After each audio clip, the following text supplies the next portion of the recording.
So student, this is our 12th standard chemistry book और आज का हमारा जो टॉपिक है वो पेज नंबर 3 से बिलोंग करता है। सो हम पेज नंबर 3 को आज स्टडी करने वाले हैं। ये रहा हमारा पेज नंबर 3, जिसका टॉपिक यहाँ से स्टार्ट होता है, classification of crystalline solid. Crystalline solid are further classified into 4 categories. यहाँ पर क्रिस्टलाइन सॉलिड को 4 कैटेगरीज में क्लासीफाई किया है। पहला है ionic crystalline solid, second covalent network solid, third molecular solid and fourth metallic solid. So previous video में हम स्टडी कर चुके हैं क्रिस्टलाइन सॉलिड किसे कहते हैं, ये उसकी टाइप्स हैं। पहली टाइप्स हम देख रहे हैं आयनिक क्रिस्टल। आयनिक क्रिस्टल किसे कहते हैं? जो आयन से बने होते हैं। जनरली इसमें इलेक्ट्रोस्टैटिक फोर्स ऑफ अट्रैक्शन होता है, इनका नेचर हार्ड होता है, ये ब्रिटल यानी चमकदार होते हैं, इनका मेल्टिंग पॉइंट हाई होता है और ये good conductor of electricity molten form में होते हैं और डिजोल्व फॉर्म में होते हैं, बट सॉलिड फॉर्म में ये नॉन कंडक्टर की तरह बिहेव करते हैं। ऐसे पॉइंट्स इसमें मेंशन किए, सो हम इसका स्टडी कर रहे हैं।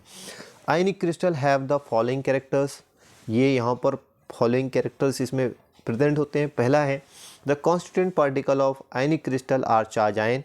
यहाँ पर जो कॉन्स्टिट्यूएंट पार्टिकल होते हैं ये चार्ज आयन होते हैं। पॉजिटिव और निगेटिव चार्ज पार्टिकल इसमें अरेंज होते हैं। द केटायन एंड एनायन में differ in size.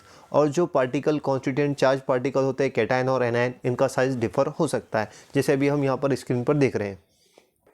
So ionic solid जो होते हैं वो इस तरह से आयन से बने होते हैं, पॉजिटिव और निगेटिव। इनका साइज़ कैसे है यहाँ पे डिफर नज़र आ रहा है। केटाइन यहाँ पर स्मॉलर यानी पॉजिटिव चार्ज, और निगेटिव आयन जो है यहाँ पर एनायन ये बिगर होते हैं।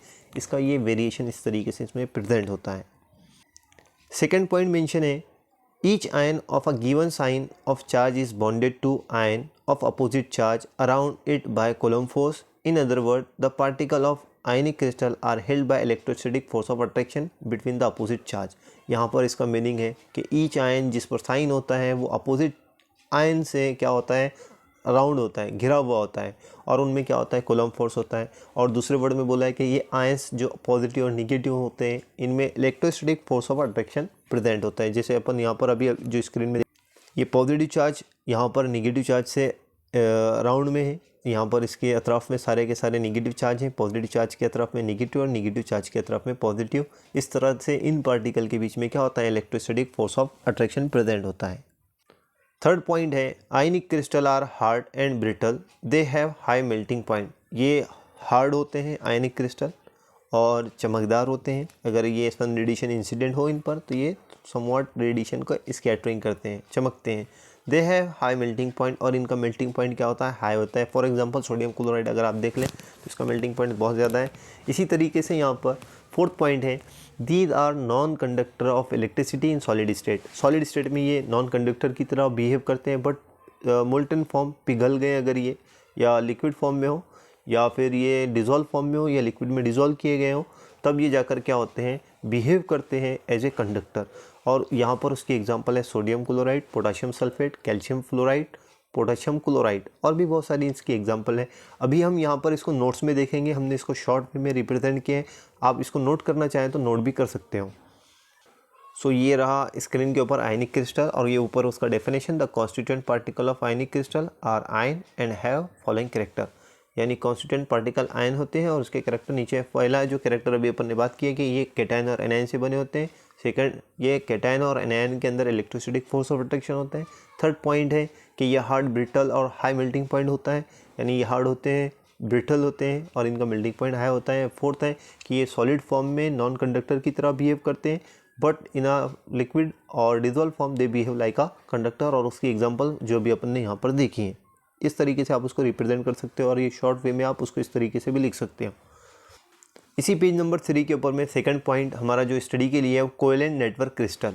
कोवेलेंट नेटवर्क क्रिस्टल किसे कहते हैं, तो जनरली मैं आपको इसकी जो कैरेक्टर्स हैं वो अभी यहाँ पर नोट करवा देता हूँ कि ये एटम से बने होते हैं, इनमें कोवेलेंट बॉन्ड प्रेजेंट होता है, ये यहाँ पर जेंट मॉलिक्यूल फॉर्म करते हैं, ये हार्ड भी होते हैं, इनकम्प्रेसिबल होते हैं, इनका मेल्टिंग पॉइंट भी हाई होता है, बॉइलिंग पॉइंट भी हाई होता है, और ये पुअर कंडक्टर ऑफ इलेक्ट्रिसिटी होते हैं। ये 4 कैरेक्टर्स इनमें प्रेजेंट होते हैं। तो चलो यहाँ पर इसका स्टडी करते हैं। पहला पॉइंट दिए the constituent particle in covalent network solid are atoms. Constituent particle क्या होते हैं, एटम्स होते हैं। The atom in these crystal are linked by a continuous system of covalent bond. ये सारे एटम्स कैसे लिंक होते हैं, कोवेलेंट बॉन्ड से अटैच होते हैं एक दूसरे से। The result is a rigid 3 dimensional network that form a giant molecule, और ये एक बड़ा जेंट मॉलिक्यूल फॉर्म करते हैं एक दूसरे से अटैच होकर कोवेलेंट बॉन्ड के साथ। इसी तरीके से the entire crystal is a single molecule, और बहुत जो जितना भी ये क्रिस्टल होता है ये एक ही मॉलिक्यूल कंसिडर किया जा सकता है। इसका बेस्ट एग्जांपल अगर आपको देखना है वो C60 फ्लोरीन। ये फ्लोरीन अगर आप देखेंगे तो इसमें 60 कार्बन जो है तो एक जेंट मॉलिक्यूल फॉर्म करते हैं। थर्ड यहाँ पर दिए as a result of rigid and strongly bonded structure covalent network crystal are very hard. अब ये यहाँ पर रिजिड होने की वजह से, कोवेलेंट बॉन्ड होने की वजह से ये क्या होते हैं, बहुत ज़्यादा हार्ड होते हैं। They are hardest material most incompressible, ये इनकॉम्प्रेसिबल भी होते हैं, दबते नहीं है। ऑफ ऑल द मटेरियल, अगर दूसरे मटेरियल के कंपैरिजन में अगर देखे जाए तो ये हार्ड भी होते हैं और इनकॉम्प्रेसिबल होते हैं। These crystal have high melting and boiling point, इनका मेल्टिंग और बॉइलिंग पॉइंट भी क्या होता है, हाई होता है। The electron are localize in covalent bond and hence are not mobile, इनमें जो इलेक्ट्रॉन बॉन्ड के अंदर प्रेजेंट होते हैं वो मोबाइल यानी फ्री मूवमेंट शो नहीं करते, वो यहाँ पर लोकलाइज होते हैं। As a result covalent solid are poor conductor of heat and electricity, ये हीट और इलेक्ट्रिसिटी से यहाँ पर बहुत ही पुअर कंडक्टर बिहेव, इलेक्ट्रिसिटी इनसे इजीली पास नहीं होती, इसीलिए पुअर कंडक्टर की तरह बिहेव करते हैं। इसकी एग्जांपल है डायमंड है, कॉर्ड्स हैं, बोरॉन नाइट्राइड, कार्बोरेंडम और बहुत सारे मॉलिक्यूल्स हैं। सो यहाँ पर ये टॉपिक एंड होता है। इसके बाद अगर आपको इसको नोट्स में लिखना हो तो इस तरीके से भी आप, अभी अपन नोट्स में इसको मेंशन भी किया है, नोट्स में आप इस तरीके से इसको लिखा है तो आप उसको नोट भी कर सकते हो। सो ये रहा यहाँ पर कोवेलेंट क्रिस्टल, इसकी characteristics. Those crystal which is form by atom along with covalent bond, वो क्रिस्टल जो एटम से कोवेलेंट बॉन्ड के साथ बना हो उसको कोवेलेंट क्रिस्टल कहते हैं। इसके कॉन्स्टिट्यूएंट पार्टिकल एटम होते हैं, इन पार्टिकल में कोवेलेंट बॉन्ड प्रेजेंट होता है। These solid are hard incompressible with high melting and boiling point, ये हार्ड होते हैं, इनकॉम्प्रेसिबल होते हैं, इनका मेल्टिंग पॉइंट और बॉइलिंग पॉइंट हाई होता है। कोवेलेंट सॉलिड पूरा कंडक्टर होते हैं, हीट ऑफ इलेक्ट्रिसिटी होते हैं, इनसे इलेक्ट्रिसिटी और हीट यहाँ पर जो है तो इजीली पास आउट नहीं होती है। एग्जांपल दिए क्वार्ट्ज और डायमंड, और बहुत सारी इसकी एग्जांपल है, तो आप इस तरीके से भी उसको शॉर्ट वे में राइट कर सकते हो। थर्ड, इसके बाद में हमारा नेक्स्ट पॉइंट है डू यू नो। अब यहाँ पर आपको इन्फॉर्मेशन के लिए बताया कि diamond is the hardest known material, आज तक के जितने भी मटेरियल नोन हुए हैं उसमें सबसे ज़्यादा हार्डेस्ट मटेरियल जो है वो डायमंड है। सो यहाँ पर इसको इस तरीके से रिप्रेजेंट किया है। सेकेंड, ट्राई दिस करके बताएं। Graphite is a covalent solid yet soft and good conductor of electricity, explain. आपसे यहाँ पे कहा है कि एक्सप्लेन करो इसको कि ग्रेफाइट जो है ये कोवेलेंट सॉलिड है, फिर भी ये सॉफ्ट है और गुड कंडक्टर है, क्योंकि अभी अपन ने देखा है कोवेलेंट सॉलिड जो होते हैं ये पुअर कंडक्टर होते हैं, लेकिन ये कोवेलेंट सॉलिड होने के बावजूद ग्रेफाइट क्या है, गुड कंडक्टर ऑफ हीट और electricity, good conductor of electricity है। इसका रीज़न क्या है अगर हमको देखना है तो अभी हमने यहाँ पर इसको नोट्स में मेंशन किया है, पॉइंट्स को ऐसे लिखना है इसका आंसर, तो अभी हम आपको बताते हैं। सो ये रहा उसका आंसर। ग्रेफाइट जो है तो एक एलोट्रॉपिक फॉर्म है कार्बन का, जिसमें हर कार्बन जो है sp2 हाइब्रिडाइज होता है, और यहाँ पर हर कार्बन कोवेलेंट बॉन्ड फॉर्म करता है, और यहाँ पर इसके क्रिस्टल लैटिस में 6 मेंबर रिंग प्रेजेंट होती हैं, और इसमें एक अनहाइब्रिडाइज, हर कार्बन के पास एक अनहाइब्रिडाइज 2pz ऑर्बिटल होता है, जो कि अनहाइब्रिडाइज ऑर्बिटल ये डीलोकलाइज होता है, और ये मॉलिक्यूलर ऑर्बिटल फॉर्म करता है जो कि ये भी डीलोकलाइज होता है, और इसमें जो इलेक्ट्रॉन प्रेजेंट होते हैं ये भी डीलोकलाइज होते हैं।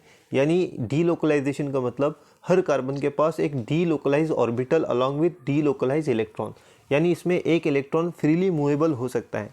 इसकी वजह से यहाँ पर ये क्या करते हैं, ग्रेफाइट जो इसका नेचर है ये इलेक्ट्रिसिटी को ट्रांसफ़र कर सकता है, क्योंकि इलेक्ट्रॉन इलेक्ट्रिसिटी को कंडक्ट करते हैं, फ्रीली मूवेबल होने की वजह से इंटायर मॉलिक्यूल में वो क्या होते हैं, इसको कैरी करते हैं इलेक्ट्रिसिटी को, और इस तरह से ये ग्रेफाइट क्या होता है, गुड कंडक्टर ऑफ इलेक्ट्रिसिटी होता है। सो अभी हम आपको मैं पढ़कर बता देता हूँ, इसका हम डायग्रामेटिकल रिप्रेजेंटेशन भी देखेंगे।